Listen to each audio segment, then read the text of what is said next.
Servus und Hallo. Hier deine Gartenlea mit dem heutigen Thema. 5 Fehler, die deinen Garten im November ruinieren. Hey du, ja genau, du Gartenfreund.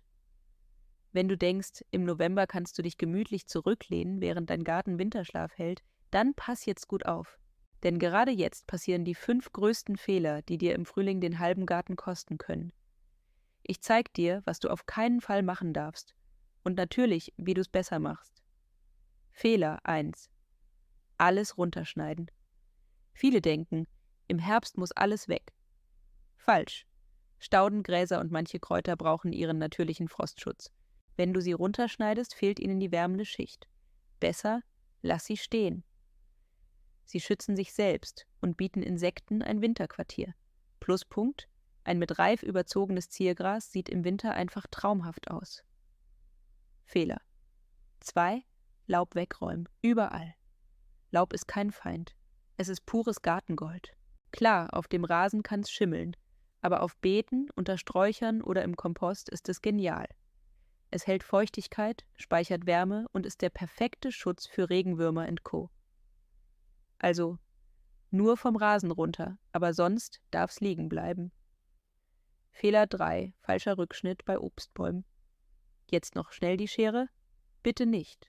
Im November sind viele Obstsorten wie Apfel, Birne oder Zwetschge in der Ruhephase. Ein Schnitt jetzt öffnet Wunden, die bei Frost nicht verheilen. Pilze und Kälte haben dann leichtes Spiel. Richtig, warten bis Ende Februar oder März. Dann treiben die Bäume gesünder aus. Fehler 4. Gießen vergessen. Ja, klingt komisch, aber auch im Winter brauchen Pflanzen Wasser. Immergrüne, Kübelpflanzen und Neupflanzungen vertrocknen sonst regelrecht, wenn's frostfrei bleibt. Tipp: an frostfreien Tagen leicht gießen, aber Stauennässe vermeiden. Ein bisschen Wasser im richtigen Moment rettet ganze Beete.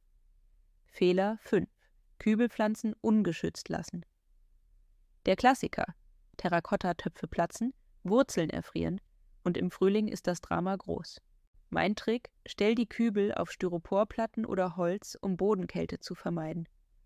Wickle sie mit Jute, Laub oder Luftpolsterfolie ein. Und wenn's richtig knackig wird, kuschel sie dicht an die Hauswand. Wenn du diese 5 Fehler vermeidest, bleibt dein Garten stark, gesund und bereit für den Frühling. Schreib mir in die Kommentare, welchen Fehler hast du bisher gemacht? Und was klappt bei dir am besten im Herbst? Und wenn du Gartenlea noch nicht abonniert hast, dann jetzt. So verpasst du keine Tipps für einen Garten, der sogar im Winter glänzt. Ciao und denk dran, abonnieren, liken und gerne auch einen Kommentar hinterlassen. Wir sehen uns im nächsten Video, deine Gartenlea.